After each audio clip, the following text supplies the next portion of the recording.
अब हम एक्सरसाइज 4.4 का क्वेश्चन 2 स्टार्ट कर रहे हैं, जिसमें हमने मोनोमियल्स के एलसीएम फाइंड आउट करने। ठीक है, अब ये आपको मोनोमियल्स दिए हुए हैं 8x6y, 4x2yz। ठीक है, अच्छा, अब आपने पहले क्या करना है, अगर आपको याद हो, आप अपनी प्रीवियस क्लासेस में एलसीएम कैसे फाइंड आउट करते थे, मैं आपको जो है यहाँ पर दो तरीक़ों से बताऊँगी, जो फिर आपको ईजी लगे। जो नंबर है उसको तो आप इस तरह से उसके आप फैक्टर्स बनाएंगे। ठीक है, अब आपके पास यहाँ फैक्टर बन गए। अब आपके पास 2 जो है 2 2 2 जो है ये आपके पास क्या आ जाता है, एक तरह से ये आपके पास एलसीएम आ गया। ठीक है, ये एलसीएम आ गया, ये जो 2 आपके पास आया। नंबर का एलसीएम आप यूँ निकालते थे, अब मैं यहाँ से आपको एलसीएम निकालना सिखाती हूँ इस मेथड से भी। ठीक है, अब आप 2 के यहाँ 8 के आप यहाँ फैक्टर बना लें, फिर 4 के आप फैक्टर बना लें।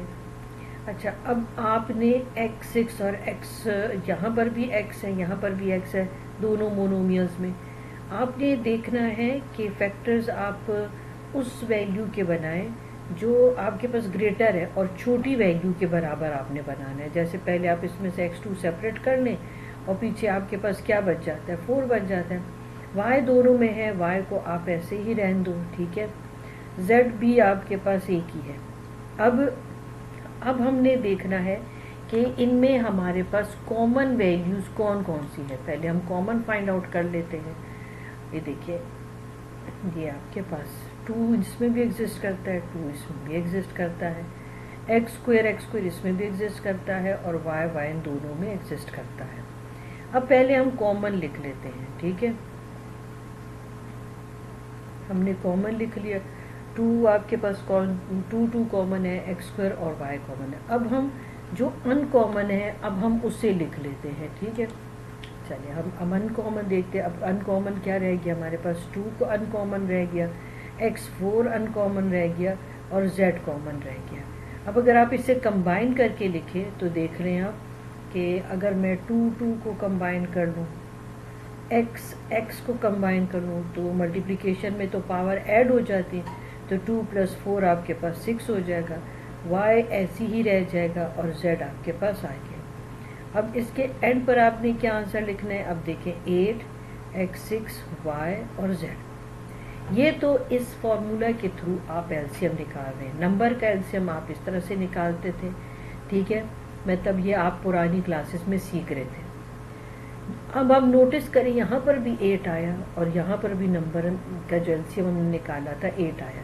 तो एलसीएम ऑफ न्यूमेरिकल कोफिशिएंट यानी कि जो नंबर है उसका एलसीएम आपके पास क्या आ गया, 8। इसको अगर आप देखो तो जो एलसीएम जो है x का क्या आया हमारे पास, वो x6 आ गया, y का एलसीएम y ही रहा, z का एलसीएम भी z रहा। यहाँ देखिए, बस अब आपने ये कॉलम फिल करने, तब आप इन 4 वैल्यूज़ को कंबाइन कर दें तो आपके पास ये एलसीएम आ गया। नंबर का तो एलसीएम आप यूँ फैक्टर से भी ले सकते हैं, आप इस तरह से भी जो है फैक्टर्स बना के जो लेते थे आप पुरानी क्लासेस में, उस तरह से भी ले सकते हैं, मगर वेरिएबल को आप डायरेक्ट भी ले सकते हैं। अब वो डायरेक्ट कैसे है, अब ये देखिए आप, अब वेरिएबल में अब दोनों में जो आपके पास है x एग्जिस्ट करता है, तो आपने हाईएस्ट पावर वाला x ले लेना है। ठीक है, अब यहाँ पर यहाँ y दोनों में, तो y फिर एक ही y हम ले लेंगे, इसलिए z भी एक है तो हम z भी एक ही मर्तबा ले लेंगे। ठीक है, यानी कि कहने की बात यह है कि जो आपके पास 2 अगर मोनोमियल्स है, 3 मोनोमियल्स है, उसमें अगर किसी वेरिएबल की हाईएस्ट पावर है तो आप उस मोनोमियल को जो है, उस मोनोमियल में आप उस वेरिएबल को ले सकते हैं। ठीक हो गया, मगर नंबर के लिए आपने इसी तरह से फैक्टर्स बना के करने होते हैं। ठीक हो गया, चले अब हम नेक्स्ट क्वेश्चन करते हैं। अब हम एक्सरसाइज 4.4 का क्वेश्चन 2 का सेकेंड पार्ट कर रहे हैं।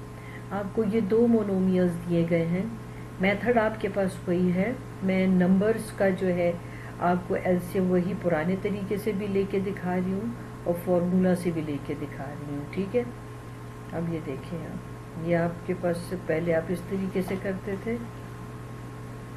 ठीक है, जहाँ तक एक टेबल पर हो सकता है वहाँ तक तो आपने करना है। ठीक है, अब ये देखिए मैंने एक एल बनाया हुआ है, तो आप एलसीएम ले रहे हो ना, तो अब आप इन सब नंबर्स को मल्टीप्लाई करते हैं।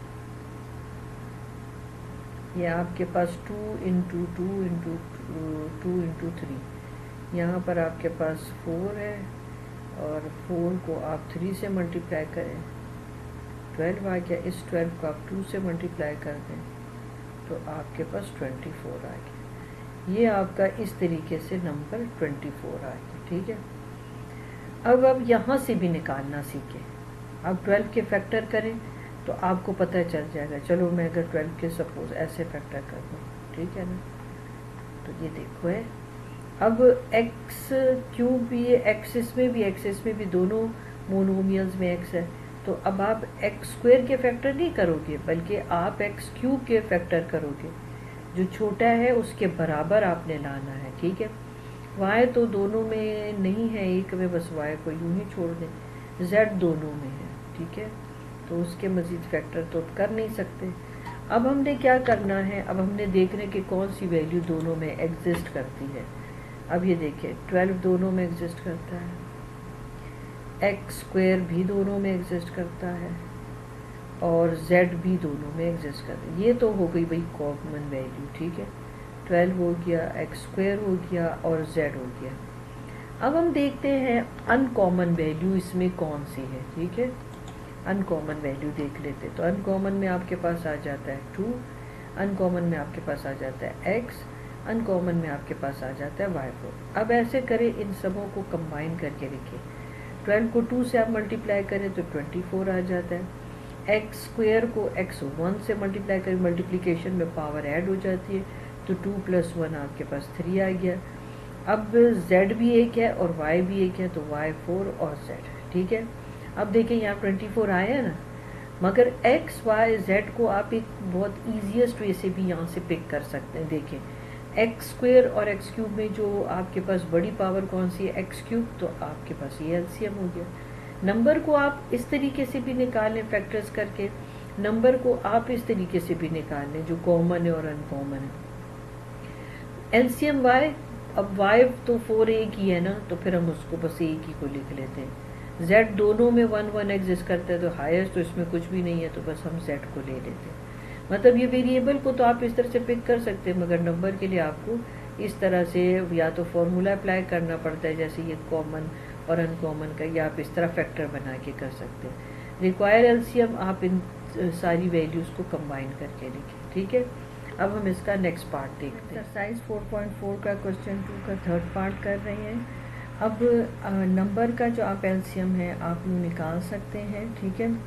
अब देखिए 3 के टेबल में आपके पास है 3 6 टाइम, 3 3 टाइम और 3 2 टाइम 6 हो गया। फिर 3 के टेबल पर आप कर लें 3 2 टाइम 6 3 1 और आपके पास 2 यूँ ही आ गया। 2 के टेबल पर आप कर लें एलसीएम, तो नंबर का एलसीएम तो आप यूँ निकाल सकते हैं। आपके पास 18 आ गया। यहाँ पर जो है एलसीएम ऑफ न्यूमेरिकल कोफिशिएंट आपने 18 लिखा। अब आप एलसीएम ऑफ एक्स कैसे निकालेंगे, जो इन तीनों में एक्स की हाईएस्ट पावर है। अब देखिए आपके पास x3 x1 और x6 है, तो x6 हाईएस्ट है, वो अलग लिख लें। अब आपके पास y2 और y1 में हाईएस्ट पावर कौन सी है, y2 लिख लें। फिर आप z में देखिए तीनों जगह z है, मतलब तीनों मोनोमियल में z है, मगर हाईएस्ट पावर क्या है आपके पास, z3 हो गया, ठीक है। अब आपके पास जो रिक्वायर्ड एलसीएम आ गया 18 x6 y2 और z3, ठीक हो गया।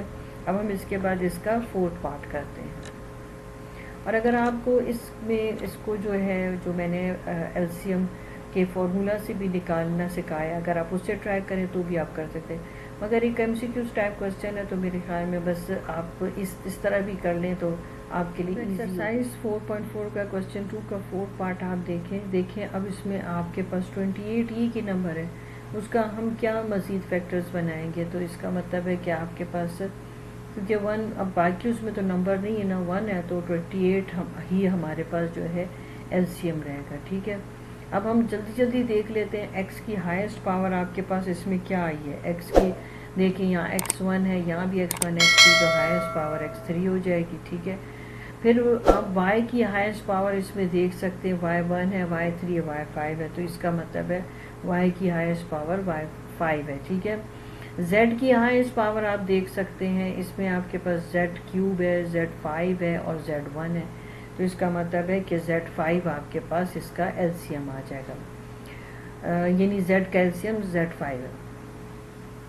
अब आप कंबाइन करके लिख दें 28x³ Y5 और Z5, ठीक हो गया। ये आपका चीज़ का एलसीएम हो गया। बाकी अगर आप फॉर्मूला पे अप्लाई करना चाहें तो आप वो भी कर सकते हैं, वो आप पेयर में भी कर सकते हैं, ठीक है। वो आगे मैंने क्वेश्चंस में फार्मूलाज से भी जो है एलसीएम निकालने बताएंगे, ठीक हो गया।